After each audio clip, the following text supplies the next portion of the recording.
గీతా మధురిమలు. కర్మయోగం ఆత్మశుద్ధి కోసం. కృష్ణ పరమాత్మ 5వ అధ్యాయమైన కర్మ సన్యాస యోగంలో కర్మయోగం ఎలా చేయాలి, దానివల్ల కలిగే ఫలం ఏమిటి అద్భుతంగా వివరించుకొస్తున్నాడు. 11వ శ్లోకంలో కర్మ వల్ల చిత్తశుద్ధి మాత్రమే కలుగుతుంది, జ్ఞానం కలగదు అని నొక్కి వక్కాణిస్తాడు కృష్ణ పరమాత్మ. ముందు ఆ శ్లోకం చూద్దాం. 5:11. కాయేన మనసా బుద్ధ్యా కేవలైరింద్రియైరపి యోగిన కర్మ కుర్వంతి సంగం త్యక్త్వాత్మశుద్ధయే. కర్మయోగం ఏ స్థాయిలోనైనా చేయవచ్చు అంటాడు కృష్ణ పరమాత్మ.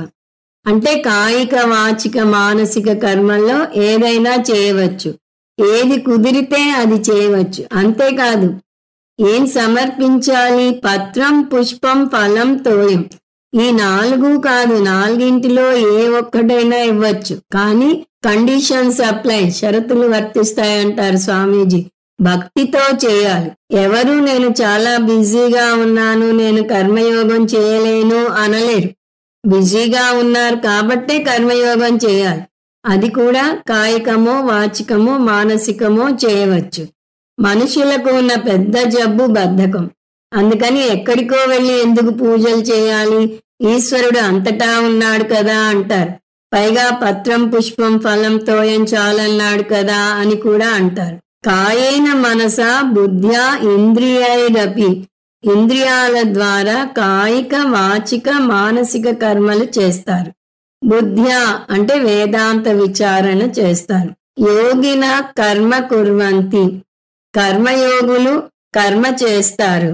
కేవలైహి, ఈ పదం చాలా ముఖ్యం. కేవలైహి అంటే అభిమానవర్జితైహి, అంటే అభిమానం చూపకుండా కర్మయోగులు కర్మ చేస్తారు. ఈ కేవలైహి కాయేన మనసా బుద్ధ్యా 3ంటికి కలుపుకోవాలి. ఏ కర్మ చేసినా కూడా అభిమానం చూపకుండా చేయాలి.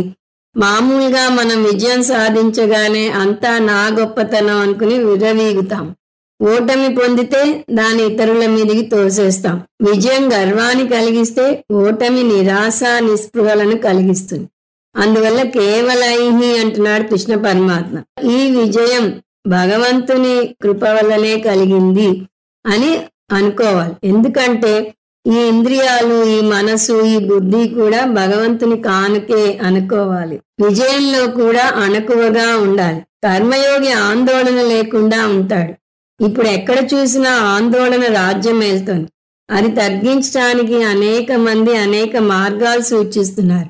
ప్రాణాయామం, యోగా, ప్రకృతి దర్శనం మొదలైనవి.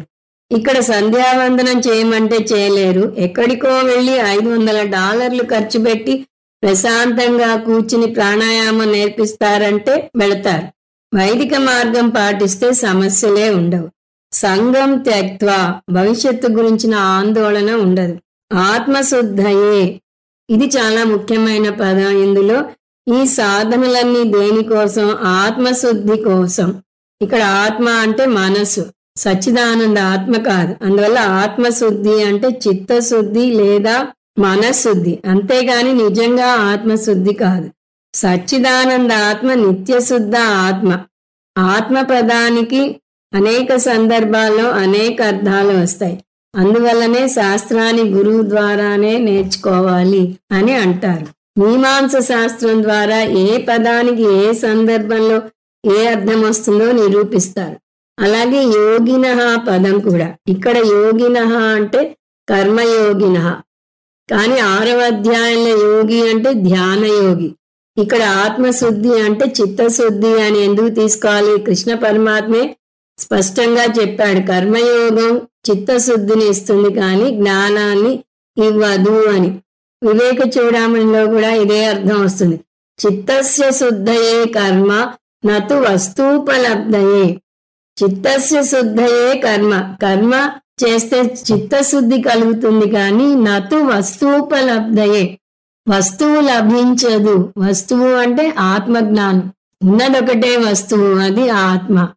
తు అంటే ఇండీడ్, ఖచ్చితంగా కర్మ వల్ల ఆత్మజ్ఞానం కలగదు అని వివేక చూడామణిలో కూడా వస్తుంది. ఇక్కడ కృష్ణ పరమాత్మ కూడా చిత్తశుద్ధి కలుగుతుంది అని చెప్తున్నాడంటేనే ఇట్ గోస్ వితౌట్ సేయింగ్ కర్మ వల్ల జ్ఞానం రాదు, చిత్తశుద్ధి మాత్రమే కలుగుతుంది అని అర్థం.